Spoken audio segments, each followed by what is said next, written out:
OFW po ako sa isang bansa sa Europa noon. Sa isang lumang apartment kami pinatira. Tigi isang kwarto pero nahiwalay ng ibang hallway ang unit ko dahil puno na sa kabila kung saan napunta ang mga kasama ko. Pero may dinatnan naman ako na Pilipino din na medyo nauna sa amin ng isang taon.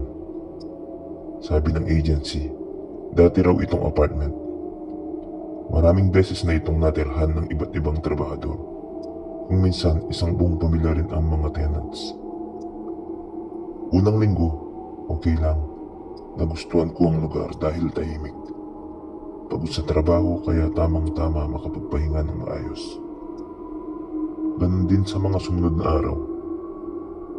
Hanggang isang gabi, bandang 2:00 ng madaling araw, nagising ako sa tunog na parang may nag-uusap na dumaan sa harap ng unit ko. Sabi ko, kainis naman, madaling araw na ang ingay pa. Maya-maya, nawala rin ang ingay kaya agad din akong nakabalik sa pagtulog. Sumunod na gabi, narinig ko na naman ang boses nila pero parang sa kabilang unit na parang normal na usapan lang.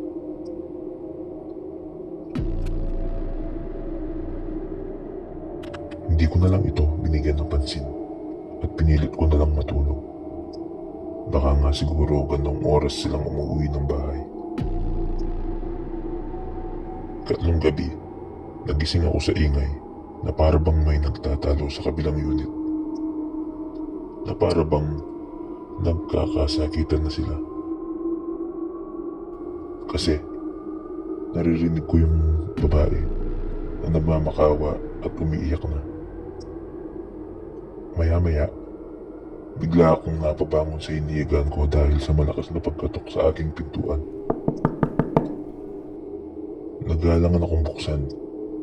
Niisip ko, ayaw ko na lang makialam sa away nila. Pero maya-maya, naulit na naman ang mga pagkatok. Kaya sinubukan kong silipin sa butas na nasa pinto.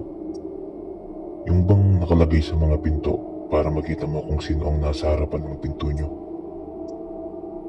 Pagsilip ko doon, wala akong makita kundi kulay asul. Kulay lang, pero ang ipinagtataka ko, kulay puti ang hallway namin. Kaya bakit kulay asul ang nakikita ko sa butas? Hindi ko na lang binuksan ang pinto dahil nawala na rin naman ang ingay at mga pagkatok. Kinabukasan, lunch break namin sa trabaho. Habang kumakain ay naikwento ko sa kasama ko ang nangyari ng gabing iyon. Bigla siyang tahimik at tinitigan ako sa mata na may pagtataka.